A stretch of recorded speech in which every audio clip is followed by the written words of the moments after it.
Good afternoon or good night, Facebook family. I'm saying afternoon. It's not afternoon. It's night. Yes. It Good is nine evening. o'clock p.m. on the dot, and it's time for Pajama Praise. Here we are, 5 years later, and we are getting ready to interview my mentor of 30 years. This is making around close to 30 years that I met Dr. Gwendolyn.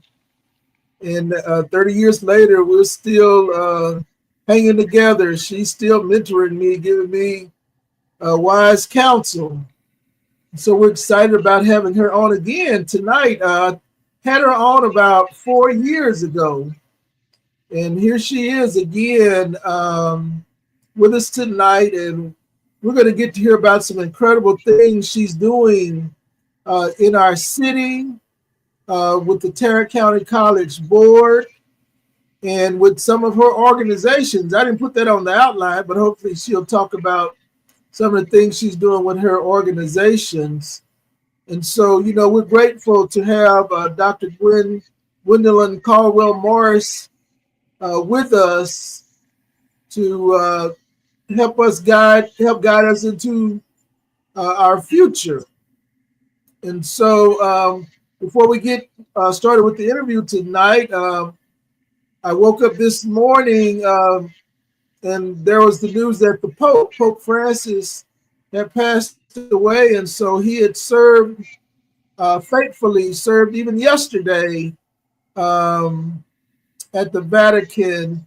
And I want to give honor to him because he was a very compassionate Pope. I don't know that I really paid attention to the other popes, but he's a very compassionate Pope, and that's what we need: compassionate leadership that cares about others and will make sacrifices for others. Hopefully, they will get a Pope with the same heart to lead the Catholic Church, and that organization. But we want to remember Pope Francis tonight, even on Pajama Praise. And listen, I'm excited. It's next month. A lot of our seniors will be graduating. My daughter, Arlise Janae Nixon, will be graduating next month.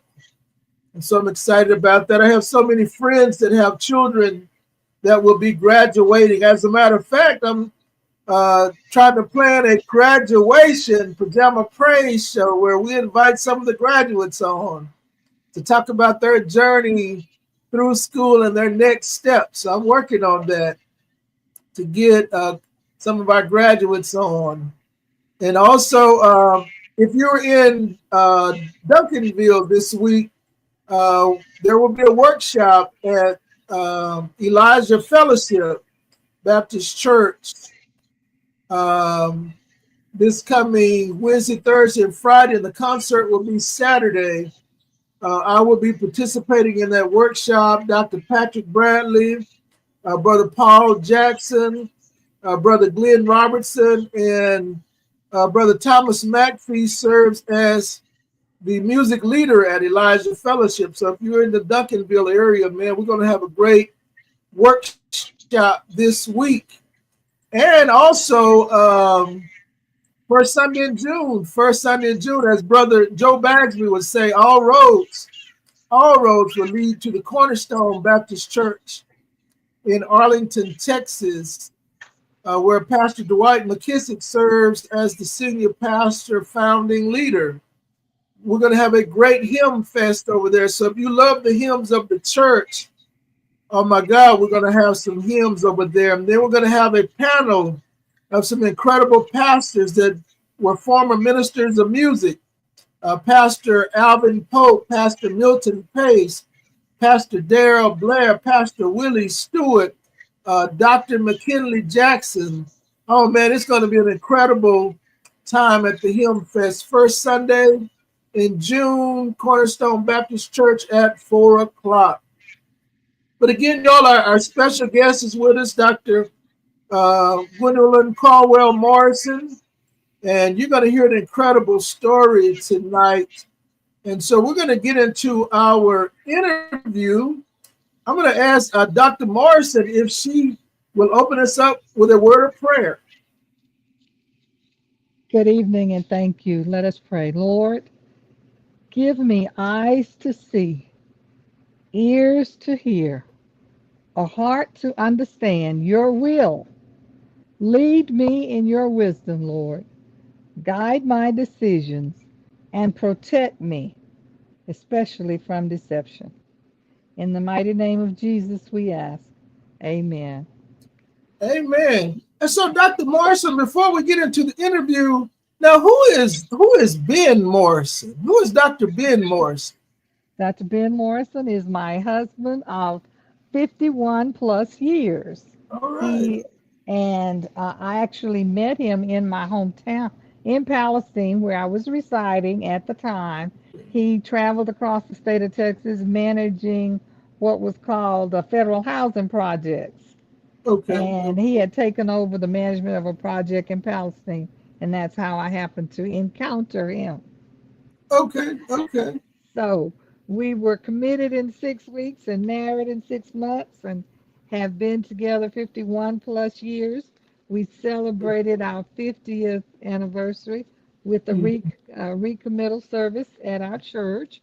Right. And we have three beautiful adult children, Brandon, Jonathan, and Betsy, All and a right. very bright and loving grandson, Griffin, who we All right. just talked to a little bit ago. We asked him how was school. He said pretty good. So that was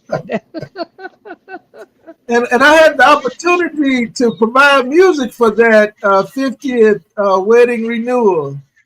It was a great service at the Baker Chapel Church. yes, that is our church. We have been at that church since the first Sunday we came to Fort Worth. He decided that that would be a great place for us to plant our membership, and we did that. And of course, the AME Church is a social justice church. Mhm. And so it was perfect for us, has been a great place for us to raise our children. When Mhm. I went there, there were 12 people that I knew that were precinct chairpersons. Okay. And that church has always been very active in the NAACP and in the community. We have multiple ministries and has just really been serving the community.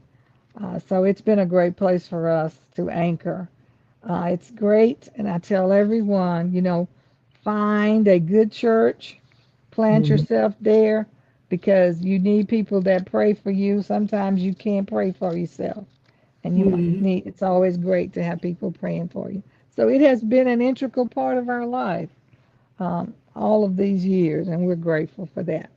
Man, I better start asking you questions about you because I could go 30 minutes, 45 minutes about Baker's Chapel, man, because they are a great It's a source great and congregation. resource in the Yeah. community. They do so much for education and scholarships. And I mean, Miss Opal Lee is there, and people know her for Juneteenth, but man, Miss Opal is a humanitarian. I mean, before Yes, she is. Juneteenth, She's Miss a Opal. deaconess in that church, and she every Sunday that I can remember, she would always bring community announcements to Mhm. the community, to the church congregation, and she Right. worked with the young people. She actually taught Sunday school, and she knew the young people by name. She would always talk with them, Mhm. and she knew the old people too. But yes, that's her church, Mhm. and she's been there for a very, very long time. Uh-huh. Yes, her Uh-huh. mother was there So, when I so, so, came. So, oh wow. Okay. Okay. Wow. And so, Dr. Morrison, now where were you born? so I was born in an all-black town in East Texas on Highway 75 between Athens and Jacksonville called Cuney, Texas. Okay. Cuney. It was named second generation after Norris Cuney from Galveston. But there was a man there named Mr. Price, and he had a son, and he named his son after his friend, Mr. Cuny. And so when Mm. they founded the town was named Andy. But Mm-hmm. when they wanted to get a post office, in order to get a Mm-hmm. post office, they had to have a unique name because apparently there was another town that was called Andy. So he changed the name of it to CUNY. And so when Okay. I was growing up, it CUNY had its own post office with a black postmaster. And all of the stores that were there were owned by black people. Like I said, it was an all black town. There were no persons of any other races living in that town. The town is still there, and it Mm-hmm. still has city manager and so forth now. But I'm not going to say city manager, but city government. Let me say it Okay. that way. Okay. So my father was recruited to come to CUNY by Mr. Price, who was trying to build an economic base there. My father was from Anderson County, was a landowner and a farmer, and he recruited him to come to CUNY. So he moved his family to CUNY and he opened a tomato shed near the railroad, so they because farming was prominent in the area, and then he also had a cotton gin Mm-hmm. in there in CUNY. So during the course of time there, his first wife passed away, Mm-hmm. and he ended up marrying my mom, who was 19 at the time, Okay. and he was 47. So I'm the seventh, my father's 17th child. I'm my Okay. mother's fourth child. But Okay. I uh, my older sisters and brothers went to school there. That's where my mom went to school too. But I never Okay. went to school there. I was born in my grandparents' house, Okay. Ivory Pierce and his wife Myra Pierce, Myra Kissentina Pierce. Okay. And my grandfather was a butcher. He and his brothers would go from house to house and perform butchering services for So, families. so I have a question for you. So, are you of German heritage? Who knows? Mm-hmm. I've Mm-hmm. not traced it back. I have cousins here in Fort Worth that are Kissentiners. Those are my mother's people. And so I've not really done that deep dive to determine. But, we know that there are some other ethnic groups that are part of our heritage Mm-hmm. um, from descriptions and pictures and so forth. But I've personally not committed to the time and the expense to do that. So perhaps, I don't know. Because I think when I first met you, I think I thought you were a white lady. Well, I have been called that and mistaken for that. I actually have relatives who, let me see, my grandfather's brothers who went and I'm told that they went north and passed. Mm-hmm. And if you saw some of my older relatives, it would be very easy to do that. On my father's side, my grandfather was born in 1854 in South Carolina, Okay. and the census record lists him as a mulatto. Mm-hmm. Later on, it changed and was changed to color. But Mm-hmm. so we know that what that meant. Being a mulatto meant that he had one parent that was Okay. white. Okay. And so my father was born in 1886, but in Texas. Okay. So very interesting heritage. When you ask questions about that, when I was a child, you were really told, leave that alone. You're here and make the best of it and go on and live your life. And so Oh, wow. that's what I've been pretty busy doing, okay? Right. Wow. Wow. So, Dr. Morrison, I've been to CUNY, Texas, and I'm trying to remember. Uh, Really? is, is CUNY near Nacogdoches and No, it's, I mean, when you say near, it's 60 miles from Nacogdoches. So if you Okay. leave Fort Worth and go Highway 175, go to Hmm. Athens, then you go to Frankston, and you're on your way to Jacksonville, you're going to pass through CUNY. And Right, when you right. leave Jacksonville, you can go out Highway 59 or 69 and go to Nacogdoches. Hmm. So CUNY is south of Tyler. There is Lake Palestine is close to CUNY, but Hmm. it's right now. It's just alongside the highway in one of Hmm. Highway 175. Right, right. And so I think I told you before that Miss Jewel Kelly, her family, I think on her mother or father's side is from CUNY, Texas. Possibly both of them. Yes. Hmm. Um, and Miss Kelly and I are probably relatives. Hmm. My mother and Miss Kelly's mother were very dear friends, and I think they were cousins. Now, Okay. I can't say were they second or third cousins, but Hmm. they held each other in high esteem, and they were cousins. They were regarded each other as cousins. Okay. And so you matriculated through grade school. So Well, had you decided you wanted to be in education when you were in grade school? yes.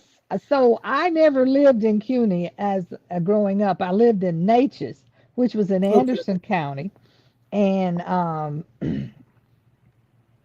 my first and second grade teacher was the same person, Miss E.L. Caldwell.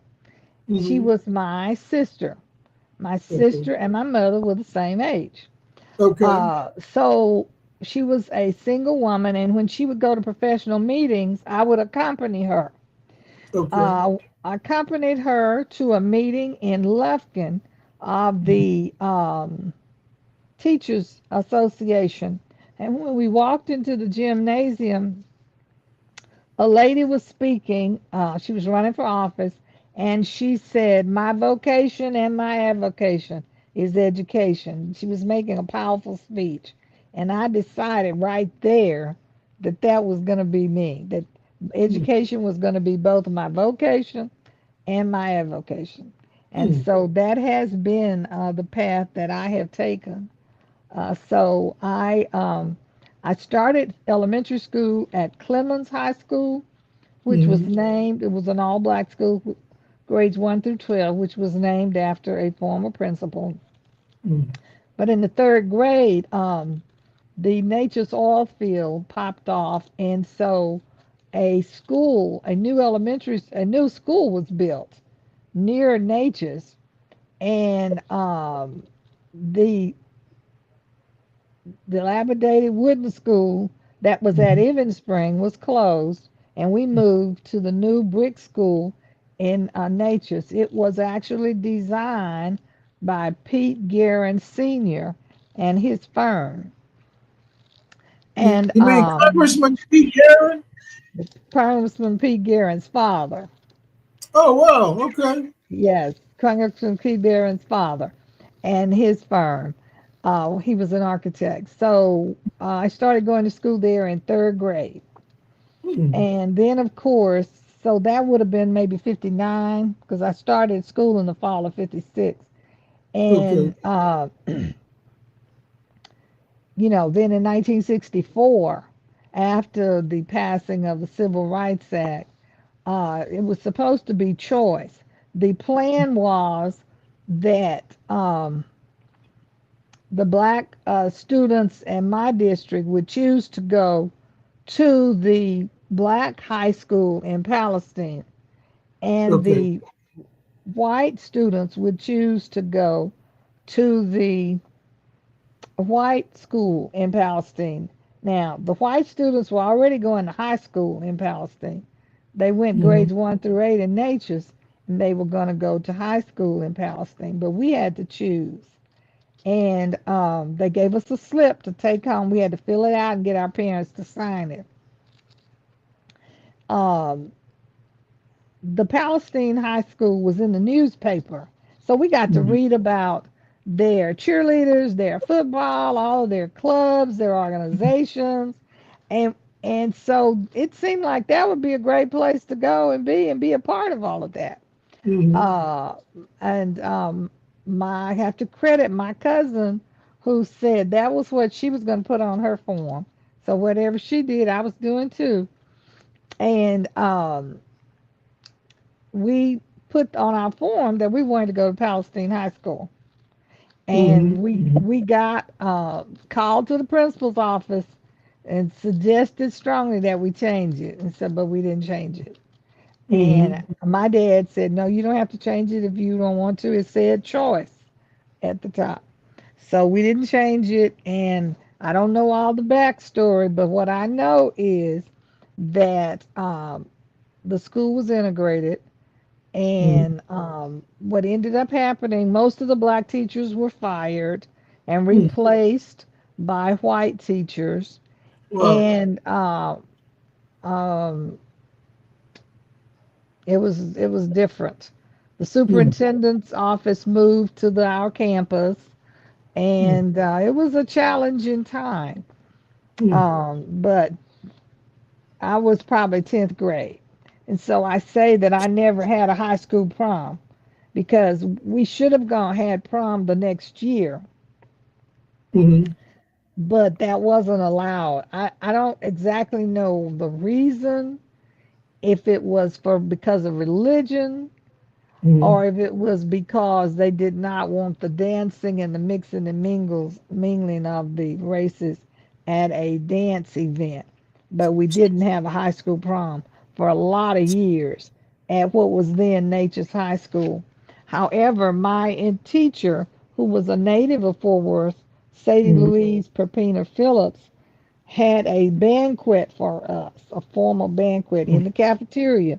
So we Okay. had, an aspect of it, but we didn't have the dancing.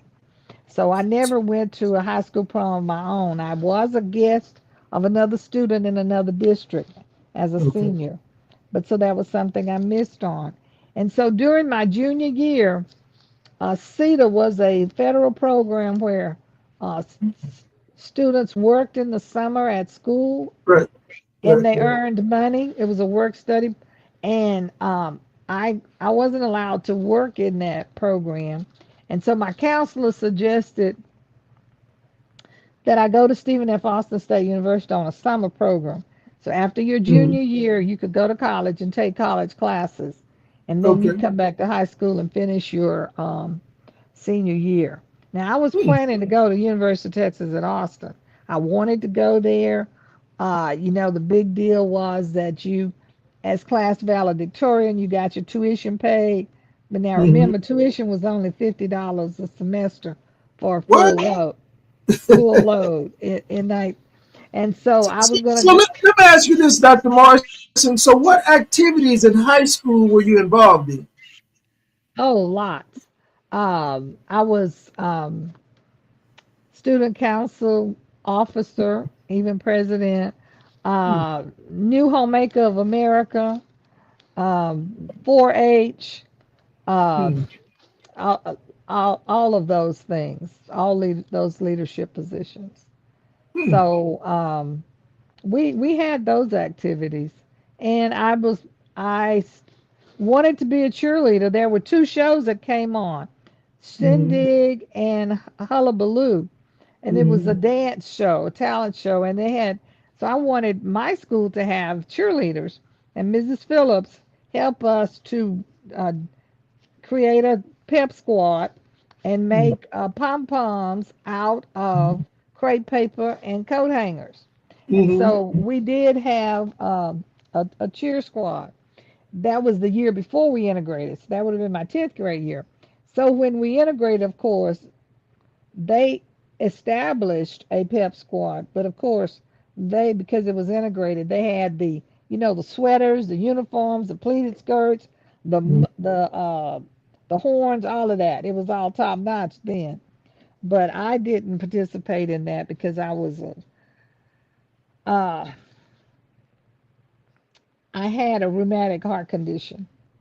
And Okay. on the nights that I would cheer, the next day I would be ill and I couldn't go to Right. school. Right. So my mother, the doctor says, well, we have to design something else for you to do. So I started keep being the scorekeeper for the Okay. games. So I Okay. was scorekeeper, and at first, of course, I couldn't be the official scorekeeper the Mhm. first year that it was integrated, but I Okay. was the assistant. But my senior year, I was the official scorekeeper for the basketball, So, the so boys varsity basketball team. you were the valedictorian of your class? I was class valedictorian, but I wasn't in the top 10, and that's because there were only 8 people in my graduating class. Oh. So very interesting. And my best friend and my cousin, who's also an educator, Carolyn, was salutatorian, and it wasn't that serious in terms of points. The way they keep points now, it was really totally different. If you say look at the report card, I think I had 1B, 6 weeks, first semester, first 6 weeks of typing, and there was very little difference in our grades. So that was probably just an arbitrary decision. I don't know, but Mhm. anyway, we didn't let it disturb us. We went to college together. We roomed Mhm. together. We stayed the 3 years that it took us to graduate from Stephen F. Austin.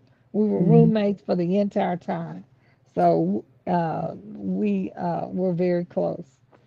And and Um, so and so you guys were basically still near home at Stephen F. Austin, right?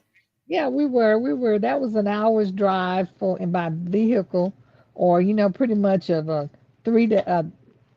6 hour trip by bus because you took the bus and went to Henderson, and then a bus came down 59, and you got on that bus and went to Nacogdoches.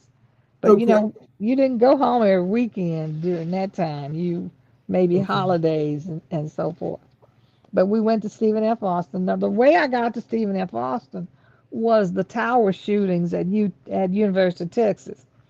I Hmm. was planning to go to University of Texas. I had been accepted. I was going to stay in something called the Quads. My mother didn't understand what that was, and she wasn't too Hmm. hot about me going to Austin anyway. And after the tower shooting, she was like, well, you went to Stephen F. Austin in the summer and you enjoyed it. You made friends. Why don't you go back there?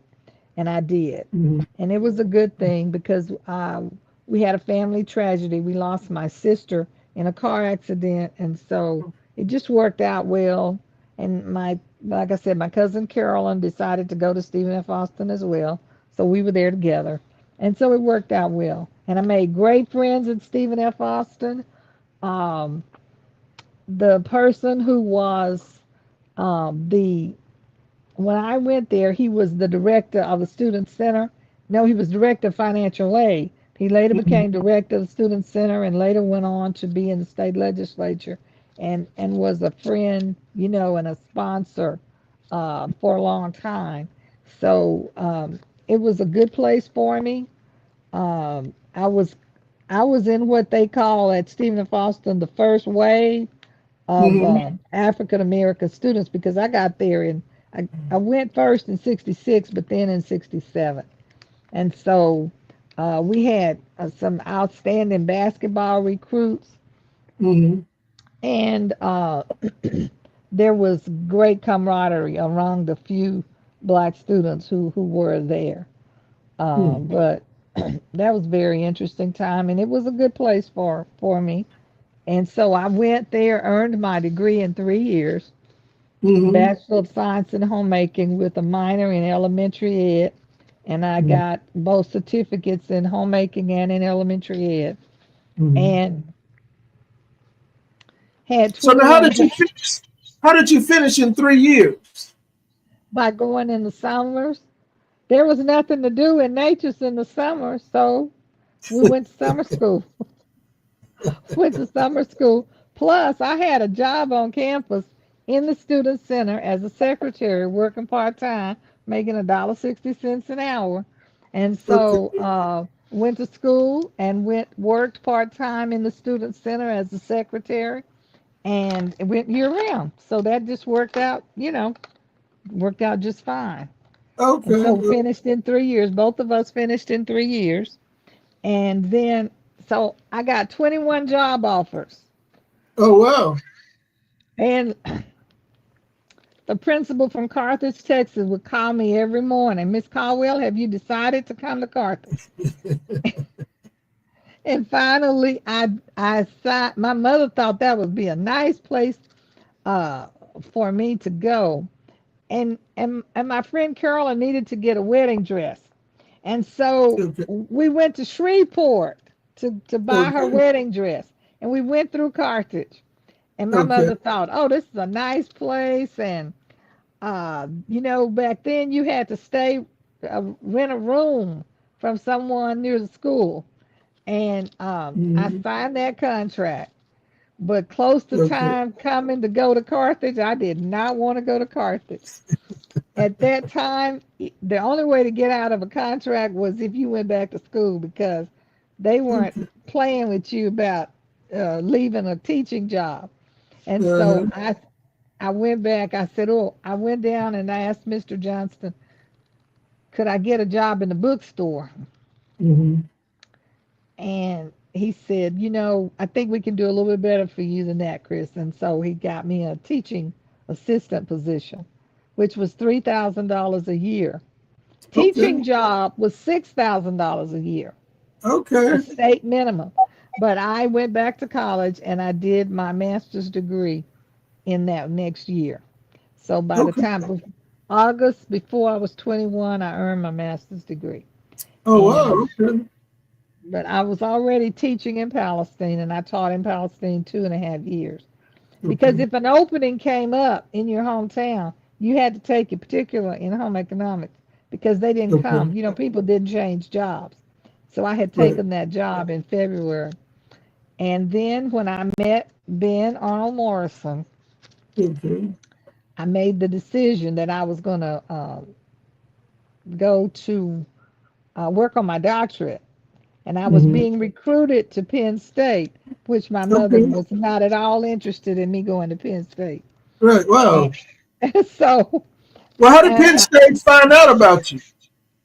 no, when Penn State was playing in the Cotton Bowl, Hmm. and my roommate was married to one of the ABA Dallas Chaparrals, Uh-huh. and they were hosts to the teams.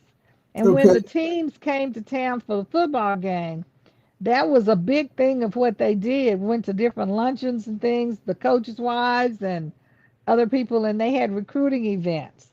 And so Okay. I'm during that time I was there during the holidays, and I met them and some people, and they had really made Penn State sound like the great place to be. Hmm. And it sounded great to me, with a scholarship and blah blah and all of that. Oh, yeah. And I was excited about going. And my husband says that he fell in love with my mom because she was so down to earth and so solid minded. And he told me I didn't need to go to Penn State to work on a doctorate. There were all kinds of colleges here in Texas. And so my Hmm. mom agreed. And as a part of that, he proposed. He said, I'll marry you when you finish your doctorate degree. And I said, I won't wait that long. So we were committed in 6 weeks. I finished teaching and I moved here. Thought I was going to SMU, but their window for admission had closed. I ended up Uh-huh. going to Texas Woman's University and to Okay. UNT because they had a federated program where if you were enrolled in one of those schools, you could attend TWU, Texas Woman's, Hmm. UNT, or East Texas State. You could take Okay. courses at all three. Okay. So I took the Child Development and Family Living program at Texas Woman's, and I took the Studies in Aging program at UNT, Hmm. and was doing great, finishing all my coursework. Um, and then something happened. People didn't really regard going to graduate school as a job at that time. And Hmm. so I was recruited to run for the Tarrant County College Board of Oh, wow. Trustees. So you And actually So you actually was on the board of Tarrant County College before you worked at Fort Worth ISD?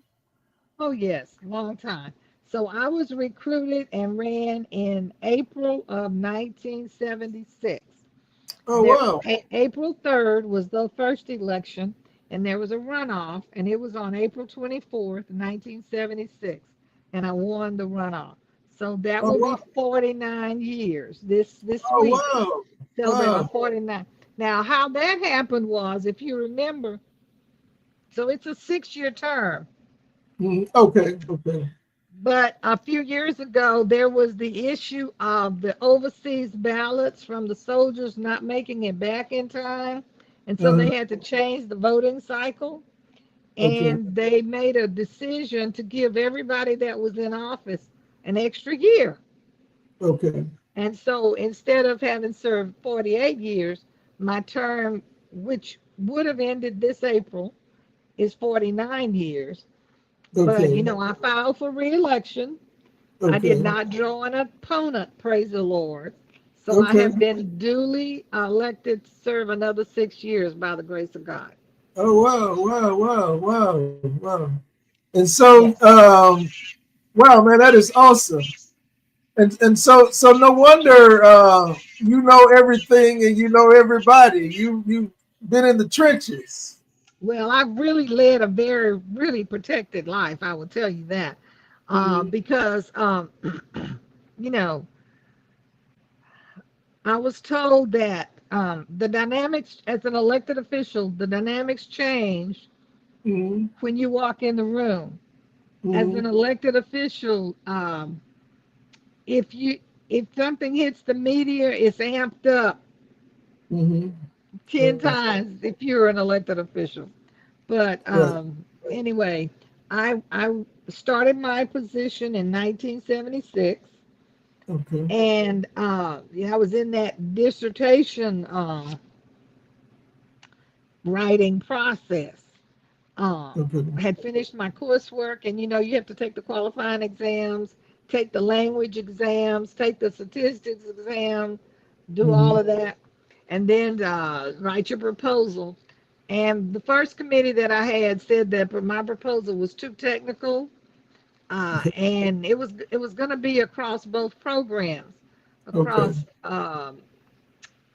because I wanted to study the effects of on aging, the nutrition on aging, Mm-hmm. and so we had to run lab tests, and the committee said it was too technical, and I didn't have the nutrition or the chemistry background to fully Mm-hmm. understand and control the test. So Mm-hmm. we started over. The next Okay. committee I had said I was too young to get a doctorate. Most What? people on that committee didn't get their doctorates till they were well in their 40s or 50s. And Mm-hmm. so, finally got a committee that was positive and helped me to contribute to the literature. That was the challenge. Right. That, Right. as a black graduate student, you should do something to contribute to the literature. So Mm-hmm. I found a topic that was the characteristics of black females in executive level positions. Mm-hmm. Problem with that was searching across the United States in the late 70s, there weren't any black women in executive level positions. So I had to change the topic to administrative level positions.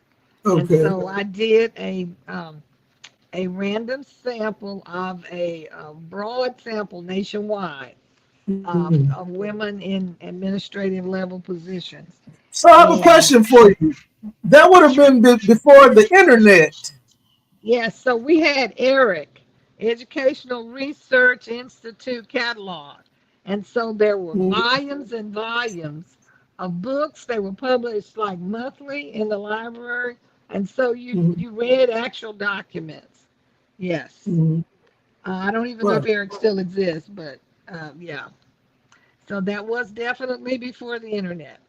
And Uh, so and so and so as a doctoral student, the brunt of your work are articles on top of articles, and Oh, yes. So how many libraries were you running in between? Well, UNT, Texas Woman's, primarily those two, but also I spent quite a bit of time in the TCU library. Mhm, I had some friends who were librarians there, and I would spend some time there. Um, and but primarily the two in Denton, UNT and Texas Woman's University. They both had very excellent libraries, mhm. and it just required a lot of time. That's where you spend a lot of time, a lot of note cards. So were you Uh, working or just working on your doctorate at that time? I was working on my doctorate, and then of course my husband had his office, his business office, his real estate insurance office. So I had access to the typewriters and the great equipment at his office, and so I would work there 2 to 3 hours a week. I mean a day, according to my schedule, Mhm. and so that I would have access to the equipment and help with some things Ooh. there at the office. But Listen, I boy, was y'all had it hard because you know what? Working on my doctorate, all we had to do was cut and paste. You hear No, me? sir. No, sir. You could not do that, and you could not paraphrase. You had to, you had to read and put things in your own word, but you had to cite. Oh, And wow. oh yeah, it was very tedious. Then also when you collected your data, you had to put it on the punch cards and put it Oh, in the really? machine. Oh, And wow. I spent a whole Saturday doing that, and then a thunderstorm hit Denton and wiped it all out. I had to, Oh, wow. so it was very interesting. So then I became, in '79, Mr. Joe Curvin, who worked for Governor Bill Clements, was wanting to place some black people in major positions in the state government. Mhm. And I was introduced to him by Mr. Charles Griffin, and he wanted to. Actually, they wanted Ben to serve on the board of Texas Southern, and he said, "No, I don't want a position. Find a position for my wife." And Mhm. so I had to submit my resume, and in doing that, he decided to nominate me for a position on the Texas Higher Education Coordinating Board. Wow, So wow. remember, I was So tell elected in us, '76. listen, that's a high position. Tell us about the Texas Education Coordinating Board. So that was created under John Connolly to rule and set regulations and approve coursework for all the colleges and universities in the state of Texas. There had Hmm. not been a black person on that board, Oh, and wow. I was appointed to that board in October of 1979. And I Okay. served. Of course, I was still on the TCC board. It wasn't Hmm. a problem until uh, Governor Clements was defeated by Governor White, and Governor White needed a Hmm. position for his campaign manager. And when he looked at the Oh, wow. 18-member board, I was the most vulnerable person on there because most people on there were multimillionaires and male, and I was one of two women. Okay. And so that was an interesting challenge. They wanted me to resign uh, because they said that when I assumed the coordinating board, I vacated Hmm. my position on the TCC board, but I had been Hmm. reelected to TCC. And so they Right. said, well, when you were reelected to TCC, you vacated your position on the coordinating board. We took exception to that, but Right. eventually I withdrew my legal challenge, and I elected to stay with the people of Tarrant County to Right. serve, Wow. continue to serve. And so that was in 1982. So I served on that board from '79 until '83, '84. And so then I Yeah, that's a continued my service to very TCC. powerful position, as it relates to education, Yeah, an interesting story about that. When I went to my first meeting, uh, the University of Houston did not have a PharmD or a doctoral program for pharmacy. And there was a Mm. proposal on the agenda. This was maybe my second meeting to take the program from Texas Southern and move it across the street to U of H. Okay, And, okay. and there were no people from Texas Southern at the meeting. And so I immediately caught that and required it to be tabled. And so they didn't do it then. They didn't take it. We didn't let them take because there was a moratorium on new programs. Any Okay, new any new degree program had to be approved by the coordinating board. And they did not take the program then. They did later get a program approved. So both U of H and TSU had so formed the the Sims, doctorate programs. the Sims went to Yeah, the Sims went to TSU. Both of them graduated from the right, School of Pharmacy there. right, right, Yes, right. and he T.A. Sims and my husband were very good friends from their young days. So Okay, yeah, I was familiar with that. Actually, TSU was the first, might have been the first college campus I ever went to because of New Homemakers of America.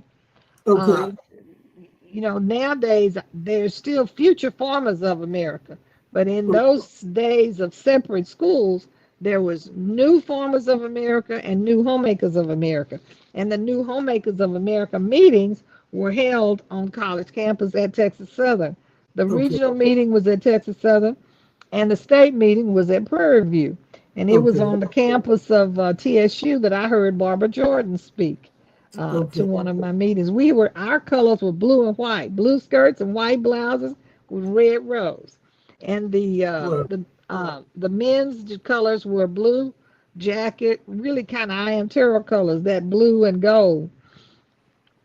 And I learned public speaking through that program and leadership, uh, parliamentary procedure, and all that through my work with New Homemakers of America. you know And what? You made me think of something. Back in the '80s, when Ann Richards was running for governor, I don't know if you remember this, but Barbara Jordan and Judge Mary Ellen Hicks brought Ann Richards to Fort Worth, and I played at the event, and so I got to see history that day. And you may have been at the event. It was at the Masonic Building right off of 287. I'm not sure, but I might have been because I was very much involved and loved to do things like that. Uh, Mm-hmm. one my little sister in the sorority at Stephen F. Austin, which was Gamma Sigma Sigma, was the integrated sorority on campus, and uh, was the aide to Ann Richards, and we Okay. still keep in contact basically to this day a little bit. But Mm-hmm. that was an exciting time. There's a lot of things happening. So you asked me about what I did. I was in the mix. I was privileged to be a part of the go, as they say, the ongoing changes Mm-hmm. in society. I was also a part of 4-H, and Okay. when it integrated, State Roundup is on the campus of Texas A&M, Okay. and uh, What state roundup? State Roundup. Okay, so you have districts, and Mm-hmm. people from counties go to district and compete. And say that you compete in the Artarka contest like I did, and you Mm-hmm. get the district, and if you win at your district, then people from district go to state. So you have a county contest, and then you go to district, which at that time our district was Stephen F. Austin, and then you go to state roundup, and you compete against persons across the state in a Artarka contest, or in a food demonstration contest. So the year that I won in district for our Tarka contest, they came with the rule that you could only compete in one category. This was the first year of integration. So before you could compete into up to 3 categories at state roundup. Mm-hmm. But that year they decided that you could a student, a youth could only participate in one category. Mm-hmm. So I won in demonstration preparing squash for the freezer, and my teammate and I were going to go to Roundup. Mm-hmm. I won that on Friday night. So So so how do you the prepare squash for the freezer? you have to wash it, clean it, and blanch it. Blanch it, heat it to a certain degree, What and then put it in the freezer. It's called blanching. what's what is that? Blanch. It's where you heat the water and partially cook it, just a Okay, little okay, bit, and then put it in the bags and put it in the freezer. okay, Because you could grow a lot of squash. Squash is a very easy product to grow. We grew yellow squash. We grew our own okay, squash, and then we did a demonstration on how to prepare it for the freezer. And so we okay, went to state on that, and we actually won. We didn't win first place then, but we won second place at the state, and that's a whole okay. nother issue. For instance, at district that year, all of the black students who participated won second place. Not a Okay. single black person came out on top. And so Mm, they ruled that year that because of construction at A&M, they could only take first place winners. Now, prior years, they had taken first and second place winners. But for mm. some reason that year, they didn't, only first place winners got to go. Now, the next year, there were some black persons who won, so I did go to state roundup. That was quite an experience at on the campus of Texas A&M. Mm. But those were kinds of way the rules change. So I've experienced that a lot, as depending on the circumstances, the So the so what rules else? change. What else did y'all grow? Was squash the only thing you grew? Oh no, we had a garden that grew everything because I lived on a farm, and my Okay. mother always had a garden. She had chickens. That we know. She even did had pigs. She didn't like growing pigs, but she Mm, did have pigs, and we had cows, and so we butchered. Had a mm. cycle of butchering the calves and putting the food in the freezer in the locker in town, and then we go instead of just going to the grocery store on the way home, we'd stop by the meat locker and get a Oh selection wow. of meats that we needed. And then so she had a garden that had every kind of vegetable, and there were fruit trees of pears and apples and peaches, all of that right there So in the you, so backyard. you know, Dr. Morrison, this is one of the things that's wild to me. People from the city, they'll say, "Oh, they country, they from the country." But you know what? Now that I'm older, I understand that country people are probably more intelligent than city people in the sense that country people know how to survive, and city people know how to go to the grocery store. Yeah, well, we did at that time know how to farm and to do all of that. And that was a part of the curriculum at school. You had homemaking for the girls, and you had agriculture classes for the boys.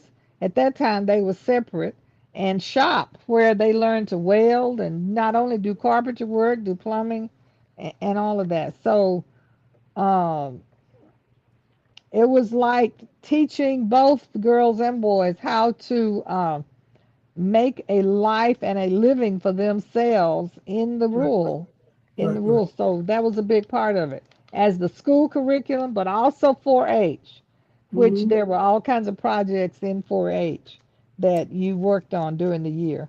So And I I was think very we need much to go involved in that. back to I think we need to go back to that concept because of the way society is moving today, with the cost. I mean, who would have ever thought eggs would be a commodity? I I know. mean, everybody had, well, you know what, even in the city back in the day, people had chickens. Yes. And now the thing is to rent chickens from people in Maine and bring them here and pay a monthly fee and all of this.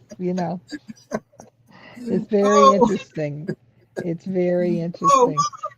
but But seriously, stuff like that. Knowing how to maintain a garden, knowing how to start a garden, knowing how to keep it up, which vegetables grow best in which climate. I mean, at this point in life, I'm interested in that. well, you have enough energy and agility to do that. And I have some very good friends here who do farm. You know, uh, Gina Bivens loves her backyard garden, and Miss Uh-huh. Jan Bell, she loves her backyard garden, and she's very involved in it. And I say more power to it to those persons who are into that. Right now, that's Right. a bit challenging for me, but it's certainly a worthwhile activity. Nothing Mhm. like growing your fresh vegetables and everything. Yes, definitely. I go over to a church in Arlington, Southern Worship. It's a Seventh-day Adventist church. They have they have a garden over there, and they let me come over there and pick fresh greens out of their garden. And I promise you, the fresh greens that I pick out of their garden are 50 times better than the greens I buy at the store. Oh, I'm sure. So next time you go, just let me know, and Okay. I'll even pick them. You can bring me some that aren't picked. They don't even have to be clean. I know how to wash them and get the grit off. Right, right. Because I love fresh greens. So, Yes, so, but so tell us about some of the things you've seen happen as a trustee of the TCC board, some of the things over the years that you've seen. well, let me just say this. Uh, Civility is so important. Mm-hmm. Being well, treating people with respect, command and respect yourself. I say being respectable, carrying Mm-hmm. yourself in a way that you're respectable, and treating other people with respect is so very important. Mm-hmm. And so, what my thing was that uh, you have to be aware of what the rules do to the single person. Why are the rules designed and put there anyway? Are Mm-hmm. they to keep somebody in or to keep somebody out? And Mm-hmm. so, as you look at systems and policies, that's the approach that I've taken, and to try to be aware that as a community college, we seek to serve as many people as possible, and according to their needs.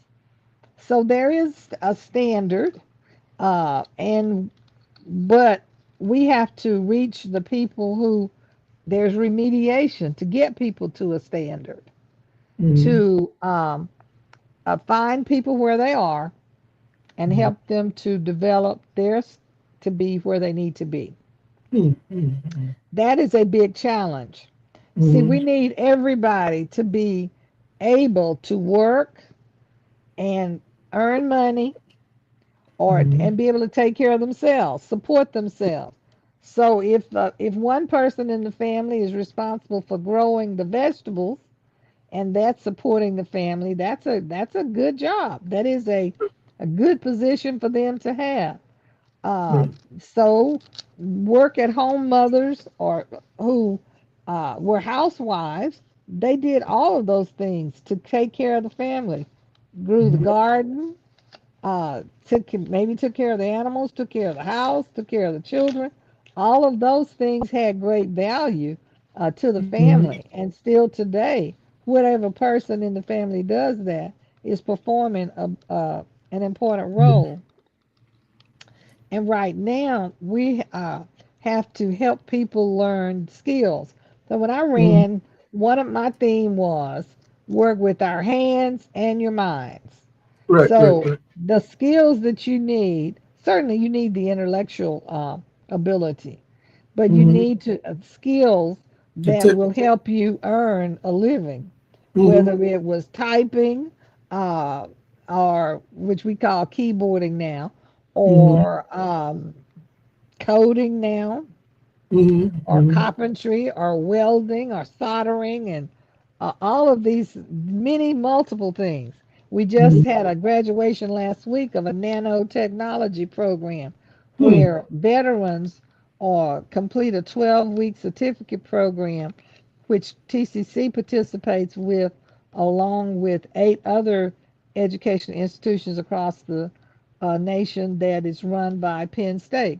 And Mm-hmm. so it's important. Those people work in the electronics industry, and so it's important that we help people find a niche that they can use their skill, develop their skill to earn a living.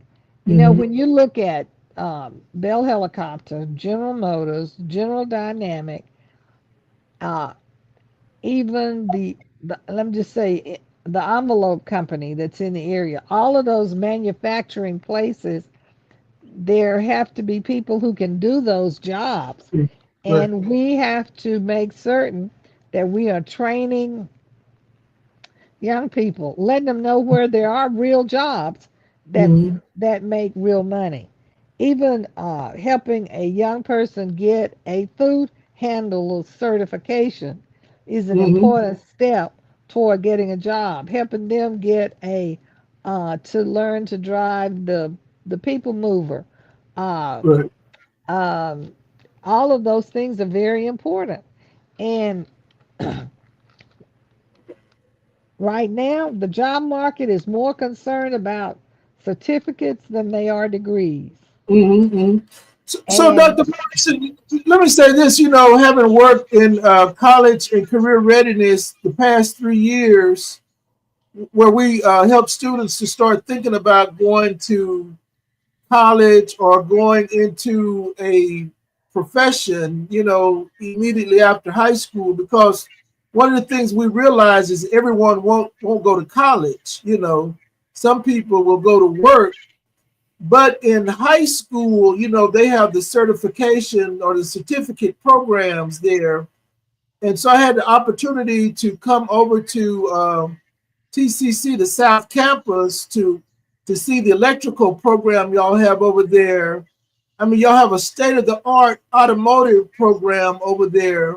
You have a absolutely, construction program over there. Y'all have so many programs there. And I think the community, I mean, TCC is a jewel that some people completely overlook, trying to get to a place they probably won't immediately be successful at. You know what I'm saying? absolutely. And so people say college is not for everyone. And I like to modify that and say at the same time, because there is no limit to at what time you can go to college now. Right, right, So a right. student, not everyone needs to go from high school to college, Mm-hmm. or not everyone needs to go from middle school to college. Some students now leave middle school and enroll in early college, high school, where they're taking college classes at the same time they're taking high school classes. That works well for some students, and Right. it's an awfully good economic investment for a Mm-hmm. family to do that. And every one of our campuses have those programs, as does Everman School District, as does Crowley School District, as does Lake Worth. They have programs like that. And see, That's a I great know investment. a lot of the parents don't even know that, because they're trying to. Some of them are trying to figure out how they're going to pay for college for their children, and some of those kids don't need to go off. They need to stay home, experience the 1 year or the 2 year, maybe get their associates, and then go off. And of course, this. Some kids need to be gone. Yes, that's true. But let me tell you this, there's a big thing about students getting admitted to college. You know that at most colleges, with a 12-hour record of college, 12 credit hours earned with a grade of B or better, you can pretty much transfer in the Mm, state of Texas to any school, including Texas A&M, including UT Austin.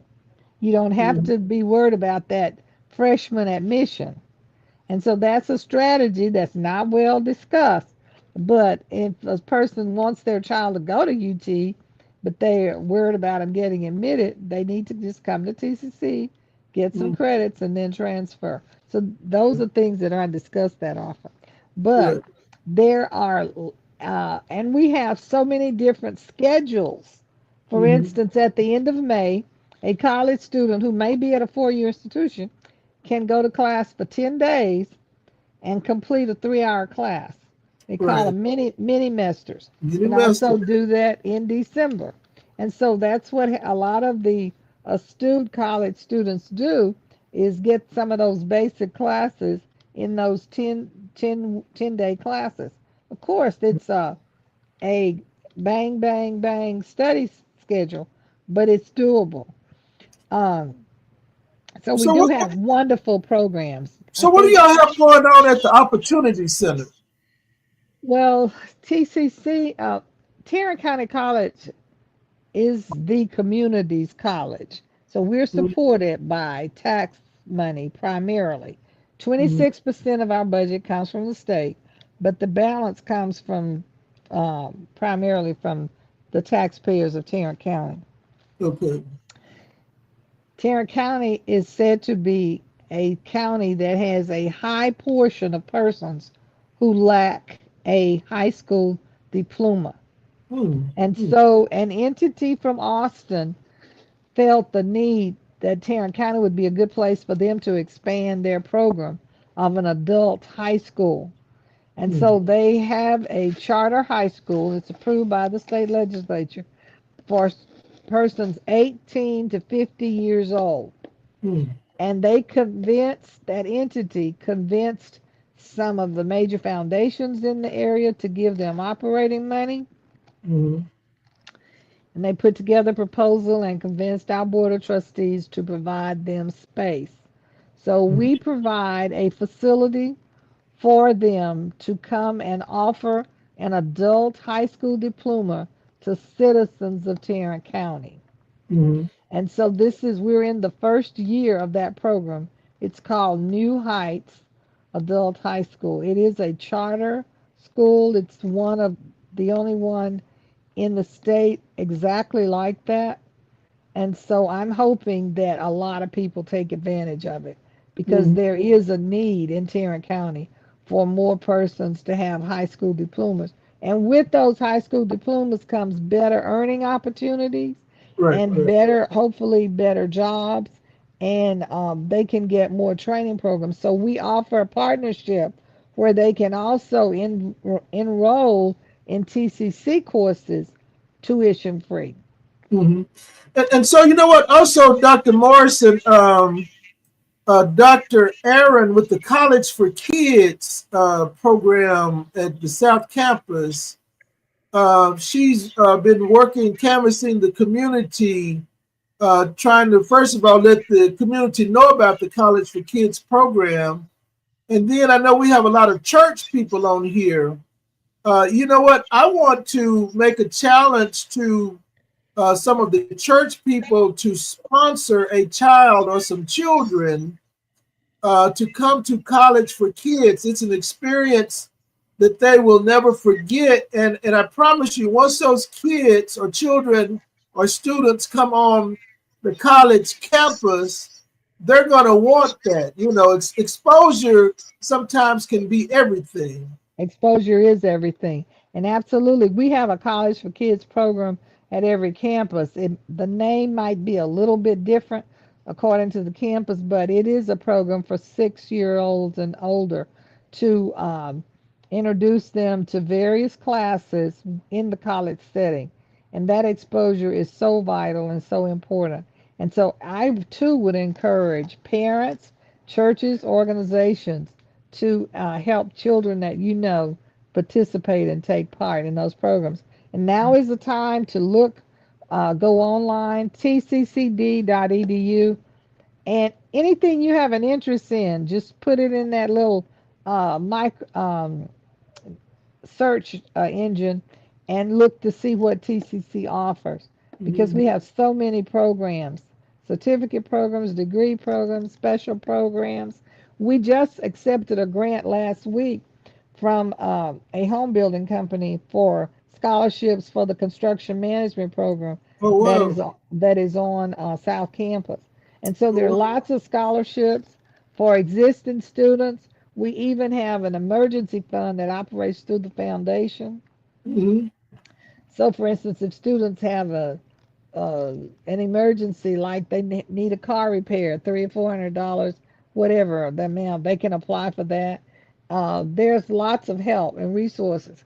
And one of the great tactics is for to go to work for an employer that will pay for your tuition Right. and Right. books, because that is a huge books is a huge cost, Right. and that's a great tactic. I would encourage people to look into that and to use that. And of course, we have classes from everybody from 6 months to 96. And I say 96 because I think our oldest student might be 96, and Oh she's wow. taken Wow. more than 100 college hours. So, And you um, know what, Dr. Morrison, I've got some students. Some of our former students are at the early college, high school over there. I go and check on them every now and then. And here's a story. I think you heard me tell this story. I had a student that got in trouble all the time, skipping class and getting put out of class. And so this past November, I went over to the early college, high school, looking for another student. And when they said, well, I think we have some other students here from McLean, I'll have them to come in to see you. When that kid walked in that office, I could have fainted because I would have never thought in 1,000 years that he would go to an early college program. I mean, his whole demeanor had changed. His look had changed. His grammar had changed. I mean, just everything. I mean, you guys are polishing students. I mean, helping them to mature, refining them over in your early college programs. there's there's so much opportunity for so many people, and there is no limit. I believe there's no limit to human potential. And Mm-hmm. I encourage everyone, who's bored or discombobulated, to search out a short-term class.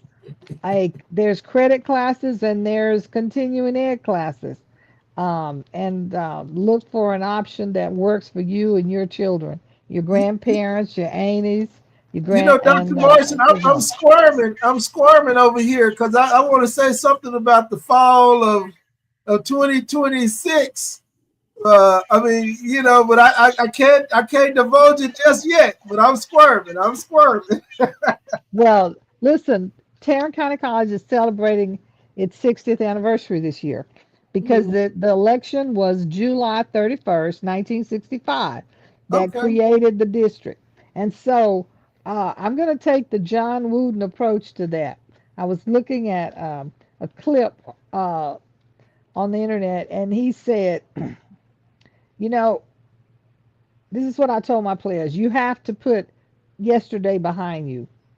Mm, mm, And so, whatever you built from yesterday, you're here because of that. right. But you Right. have to put that behind you and indulge in the present, and then work toward the future. Right. Right. So, Right. we are standing on 60 years of accomplishment Right. and 60 years of serving. And my challenge is that we should serve more people. Mm, mm, We should serve people in different ways.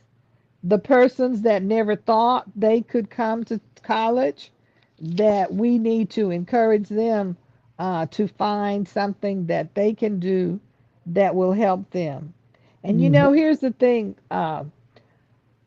it's not about what you can spare, Mm-hmm. it's about what will you sacrifice Mm. for yourself or someone else in order to advance.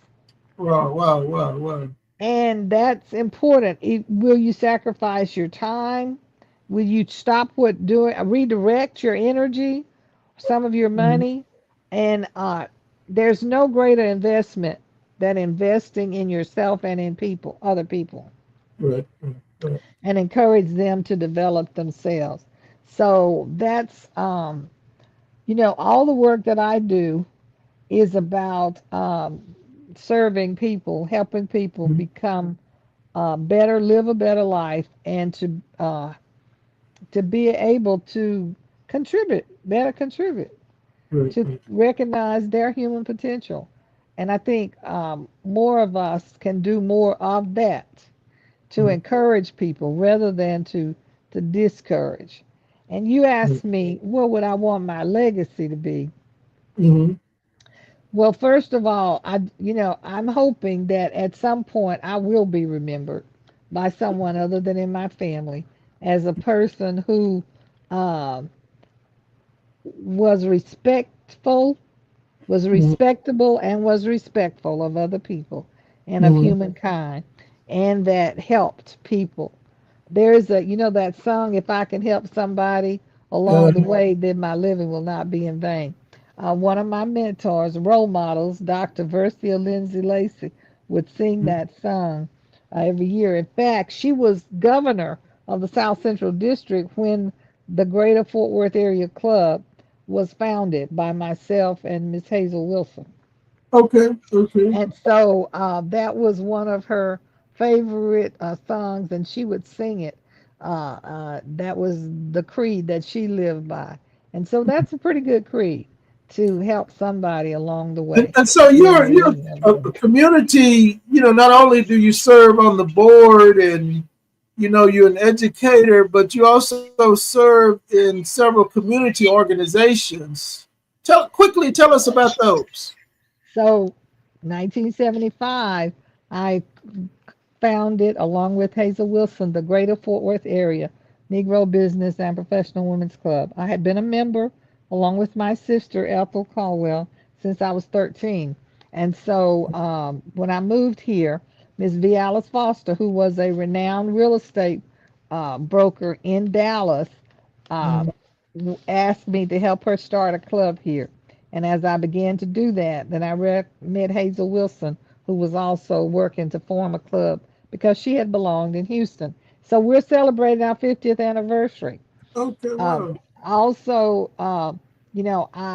in 1977, the Tarrant County Black Historical and Genealogical Society was Mm-hmm. founded on TCC South Campus by about Oh, 20 people. Irma Johnson, Lenora Rolla, Opal Lee, and mm-hmm. Frank Moss were some of those people. My husband's aunt, Laureen Sharp, and her son, Rodney Sharp, and a lot Okay. of other people were part of that founding group, and that organization is still thriving and has the Lenora Rolla House Museum on Humboldt in South Fort Worth. So Right. I'm part of that group. I'm on the advisory committee. I need to encourage everybody that's listening. If you don't have a membership in the Tarrant County Black Historical and Genealogical Society, please consider joining. This year Mm-hmm. we'll have our annual meeting this Saturday at the Chambly Library. Um, Mm-hmm. At what at time? 11 o'clock, 11 a.m. It's the annual meeting at 11 a.m. And it's a wonderful organization. As a matter of fact, I'll be holding a news conference there Thursday, which is April 24th at Mm-hmm. 12 noon. I'll just go ahead and say it. I'm going to donate my artifacts to the Lenore Rolla Museum and the Tarrant County Okay. Black Historical and Genealogical Society. So I'm going to formally announce that, Oh, and well. I'm going to share the 6 awards that I've received in the last 2 years, and those will Okay. be the first things that will be on display or Oh, that'll well. be donated. So, and that's in commemoration of 49 years of Mm-hmm. serving on the board of Tarrant County College. But I also served on the board of Senior Citizens Inc., which is now 60 and better. Okay. I serve right now. I also serve as chairman of the board of the Community Food Bank, which Okay. that is well associated with Miss Dr. Opal Lee, and was grown by her, and we And so serve they seven used to hundred. donate food for our music camp in the summer. Well, they possibly still can. Mm-hmm. Donations have, a little tight now, but they work every day to provide food for families in Tarrant County. Some days we Mm-hmm. serve 700 families. Oh The wow. food pantry is open 4 days a week. We Mm-hmm. have excellent staff. CEO Regina Taylor and COO Rudy Taylor do an excellent job. We have Right. many volunteers who Mm-hmm. work to serve the food insecure in Tarrant County. And Mm-hmm. so it's no zip code restrictions, but we serve not only food, but we also have other items Okay. that clothing and work boots and household items, because people give us things because they know that we give them out to the Mm-hmm. people. No zip code restrictions. And so that's an organization that I'm a part of. I serve as chairman of the board of that. Oh wow. I did not know that. Did not. And well, there was just a call to service. My sons actually, as do many people in my church, volunteered there. Right. Right. And I was invited to join the board. And then I took on the job of assistant secretary and then secretary. And then later I was asked to Yeah. chair that. One of your members who's a preacher. She's a female. She's works with that organization. Reverend. I've forgotten her name. Reverend Karen Renee Harris. Yeah. Reverend Yeah. Karen Harris is the executive coordinator. And so if if you're going to be under her supervision, if you volunteer and Right. do all those other things, she does a great job. She Yes, does. She does. she does a great job. And Karen and I were both announcement clerks for welcoming the visitors at Baker Chapel. Okay. And Mrs. Izine F. Davidson, who was a Zeta along with Dr. Opal, was over director of Christian education. Right. She told Karen years ago, because of the way that she greeted the visitors, she would always give a word of advice uh, as she greeted the visitors, and she would tell Karen that she was going to be a minister. And so right now she is a licensed minister, Right. and Right. she actually has a church, pastors a church. Oh, okay. Okay. Miss So Azine Davis, that's another show right there. You know, absolutely, I mean, she she. did so much for the youth, and not only at Baker but around the city. You know. So then, they had reading teachers, and Miss Davidson was one, Miss Opal Lee was one, and Mm-hmm. so they did a great work with Mm-hmm. students, making certain that students read. And literacy is a big issue. It's not a children's problem; it is a community problem. Right. Right. And I encourage. There was an organization here, Forward Literacy Council, that I was a part of years ago. Right. Um, but there's a lot of work to be done. I encourage everybody to find a need and fill it. Find a So need you and know, do what you Dr. can to Morrison, fill it. you know, I subbed in a kindergarten class today, Oh, and that's so and so we were doing an assignment, and I had the kids to write a sentence, and all the kids pretty much spelled this one word wrong, right? okay. But although they spelled the word wrong, they knew what it was, Right. and they wrote the sentences the best they could. I mean, they were kindergartners, so of course their vocabulary and spelling and the ability to actually form a sentence is going to be not as well as it could be. But But when we talk it's about literacy, developing. It's they're developing. developing.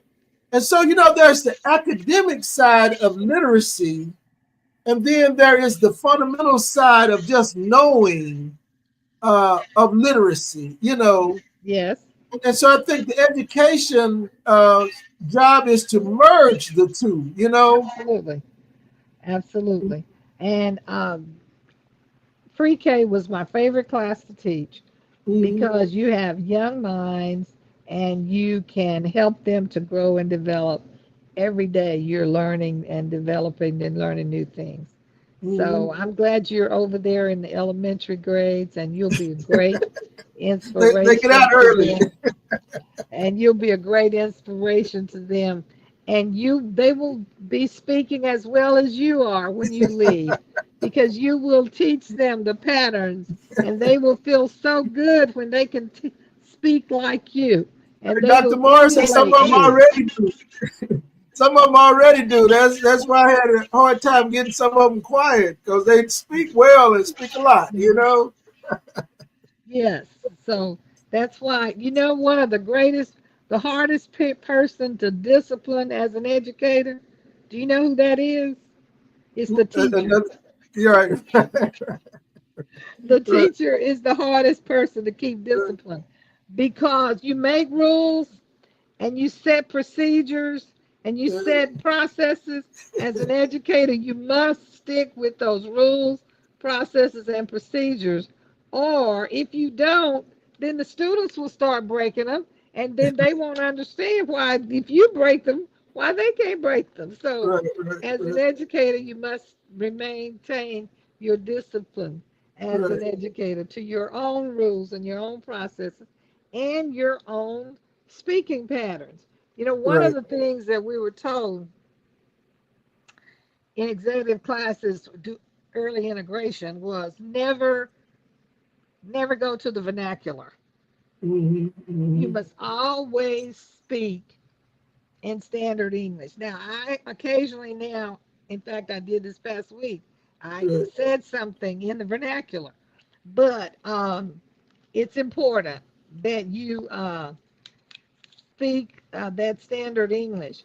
And the right, reason is somebody's always listening and patterning after you.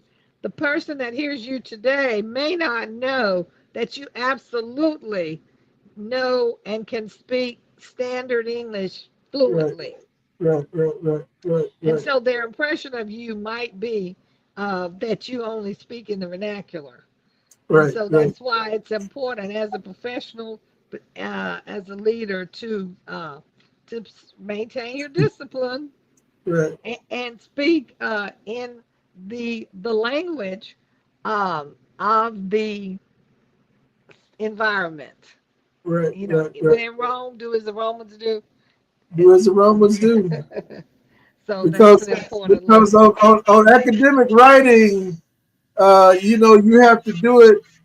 Look, the way the Romans do it. So my focus, you asked me, you said, I want you to focus on, what do you plan to do next? What's next? And so, Mm-hmm, it's more and better.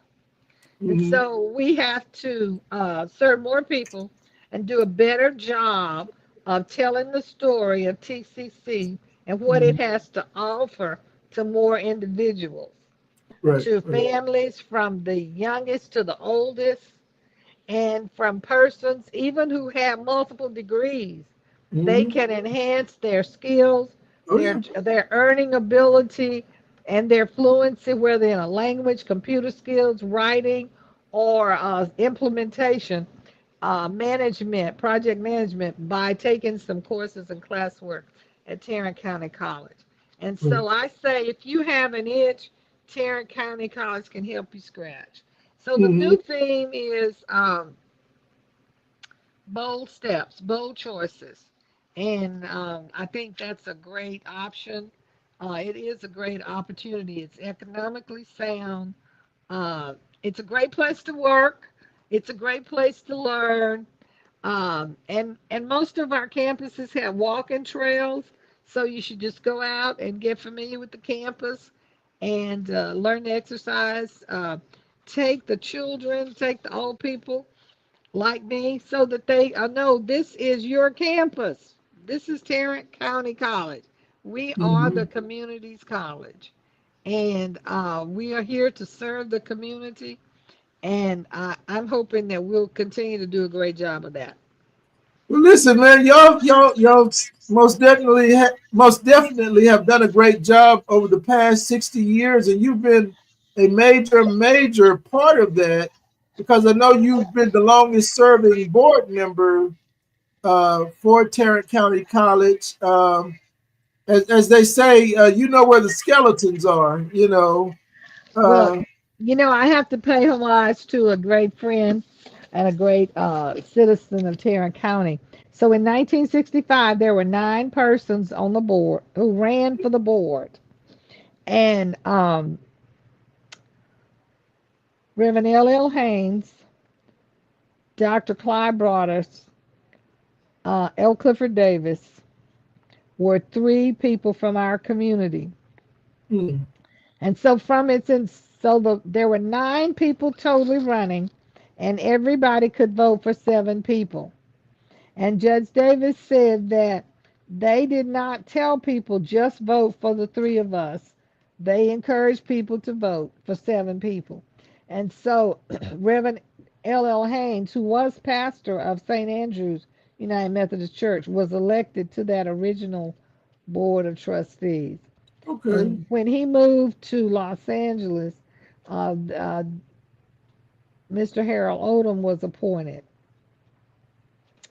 And then in 1976, when it was time for the election, uh, place 6 and place 7 was up for election. And place 6 was held by the single female on the board.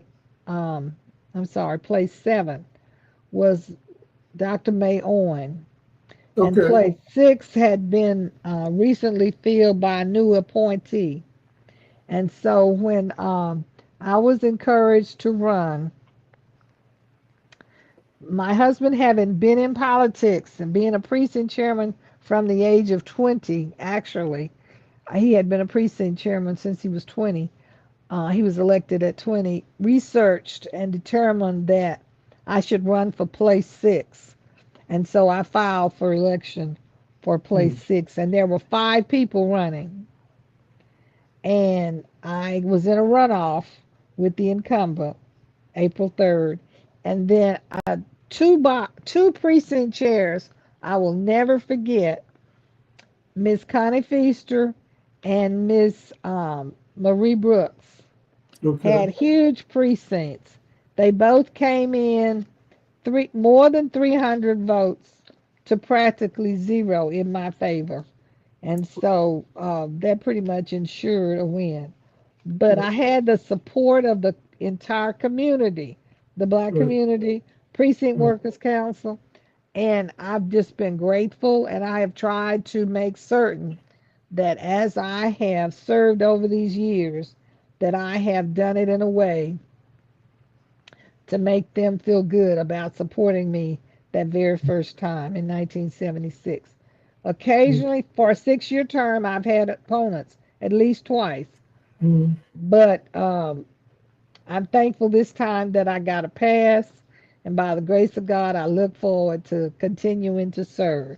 And so So, that's my thought, so, continuing to serve. so, Dr. Morrison, Dr. Shirley Knox Benton is on with us tonight, and she's written a book.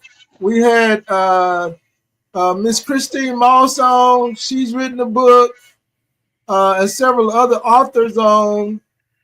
You've got to write a book if you haven't already written one. Have you written one? Well, let's just say I now need to try to publish one, okay? I've been enjoying reading all of my friends' books. So many of them have written books, Mm-hmm. and I love reading them. And so I'm inspired and encouraged. And writing a book is a lot of hard work. It Yeah. is not an easy thing, and it takes Well, a listen, lot of. listen now. You can't say that you're not experienced in it because I promise you that dissertation you wrote was way harder than writing a book. Hey, wrote and rewrote and rewrote, right? Yeah, we yeah. we know about that. Yes, I would anticipate that something will be published soon. Okay, okay, okay, okay. Yes. Thank you So, so much. but listen, you know what? I'm not going to keep you any longer, man. This has been an incredible interview, just incredible. You know, and I interviewed you before, but you know what? It wasn't like this. You know, it wasn't. You told me some of the things, but this was juicy tonight. So, Glenn, let me tell you, let's tell the people how I first met you. So, do you want me to tell it or you want to tell it? Well, you tell your side. Okay, so Dr. Gwen-Morrison was over a program in Fort Worth ISD called the Grow Your Own program. And so I had never heard of the program. And my principal at that time, Miss Eunice Lopez, who actually gave me a job as a music teacher at her school. And I only had 9 college hours. But she heard me play for the OD Wide High School's choir. And she was just blown away by the choir. And so she called me into her office and asked if I could form a choir at De Zavala Elementary, like the choir I had played for. And I told her yes. She said, as a matter of fact, the district has a degree completion program. I want you to look into it. She said, the lady over the program, her name is Gwen Morrison. And she said, I'm going to get with Burnham Robinson, and I want you to contact Dr. Gwen Morrison to see about that program. And so Dr. Morrison was over the teacher preparation program, you know, where they would take teachers' assistants and help them work through their degree and finish their degree to become teachers. So that's how I met Dr. Gwen Morrison. And this was in 1988. Yes. So it was a release time program.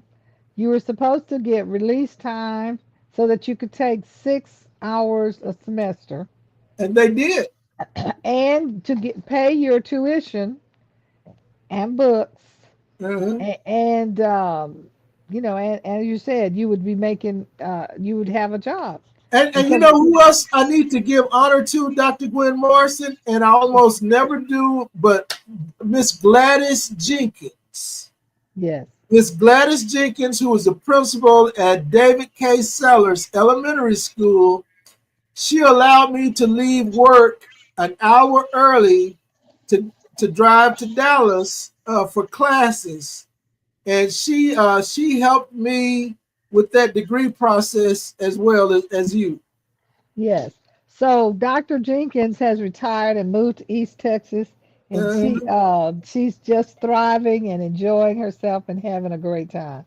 I'm trying to Yes. get her on this show. I'm trying to get her on this show. Oh, that will be wonderful.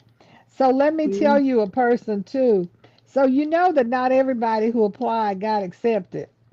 Okay, And there was a person whose word was as good as gold, and that was Miss Harlene Bill. And so okay, if Harlene gave you said a yes, whether it was a teacher or an aide, people in personnel, that was it. And right, right. so at some point during the selection process, she spoke very well of you in that process. And so Oh, you got into the program. I don't know your relationship with her, but she said you were great and you would do a great job, and you have. And so Miss you Harley you Bill. Yeah, you never looked back. right, You right, never stopped, and I'm right. so proud. And there are others. Right. We brought so many people through that program. Mm-hmm. Some that had many college hours, and Mm-hmm. some like you who only had a few. But Uh-huh. it was a great program, and we were able to get people with, or help to earn degrees, help them to earn Right, their certifications, and to stay engaged in the community in right, teaching the children here. And it was a very effective and a great program. And I Many people who come through the program have retired, have since retired, become principals, superintendents, but it was a great program. So Glenn uh, has been, he found me and he never let go. He's Right, right, always kept, and so that's a great lesson. right, When right. you find people that you feel help you through life, I Oh yeah, say, keep in touch with them. oh yeah, I oh yeah. try to do that too. As you heard me mention the name Mrs. Sadie Louise Phillips. Uh-huh. Well, all during my life as an adult, you still need recommendations. And I have been appointed by multiple governors to state positions, and you often need letters of recommendation. So those persons who you have grown with through the years are very important to you, and that's um, that's a good thing to have somebody who can speak well of you. Well, So I want to tell you that I think I was on with you, if not the very first night of Pajama Praise, maybe the second, because I right, was scrolling on Facebook and I saw that you were online.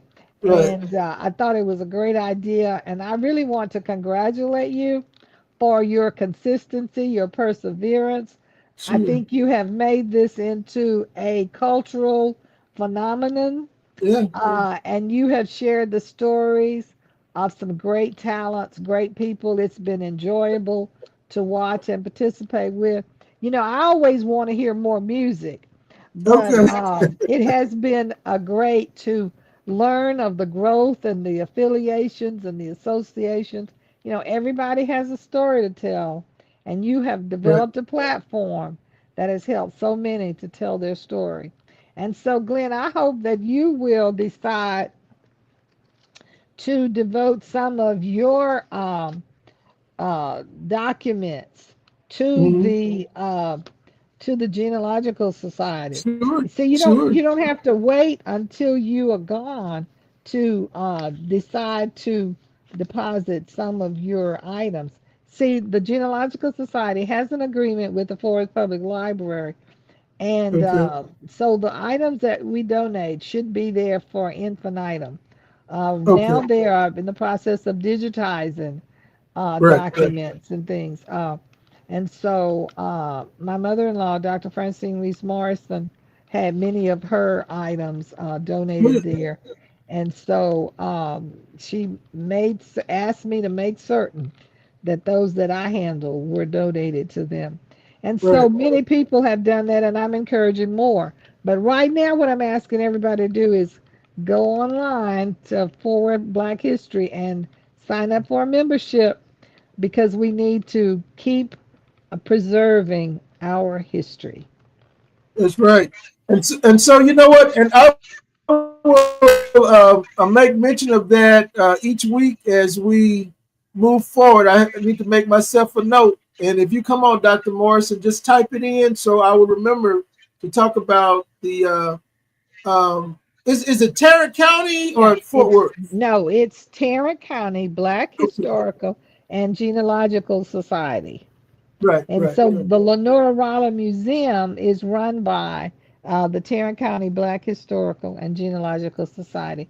We're at 1020 East Humboldt Street, across from Baker Chapel AME Mhm. Church, at See, the corner Miss of Sarah Illinois and Walker. Humboldt. Miss Sarah Walker. Every time I saw her, she was talking about the Historical and Genealogical Society. Miss Sarah Walker. That was her thing. You know. She was by the museum very recently. She has dedicated many hours, many Oh wow. years, and many hours to the fulfillment of the mission of that museum. And so right now, I believe there are three of the surviving founders: Dr. Opal Lee, Franklin Moss Sr., Okay. and Rodney Sharp. Okay. Uh, those Okay. Okay. three, I believe, are the last of the founders of the museum. But Mrs. See, you telling us that information right there is historical. You know, I didn't even know that Miss Opalee and Mr. Moss were founding members. Yes, they were founding members. and Hmm. they have always been there and supported. And so there's some wonderful exhibits. We're open. The museum is open Tuesdays and Thursdays and can be open other days by appointments. We have a paid staff person, and Hmm. of course the executive director is Miss Brenda Sanders Wise, an invaluable person who is Yeah. also an elected member of the board of trustees of the um, the Haltom City Schools. Okay.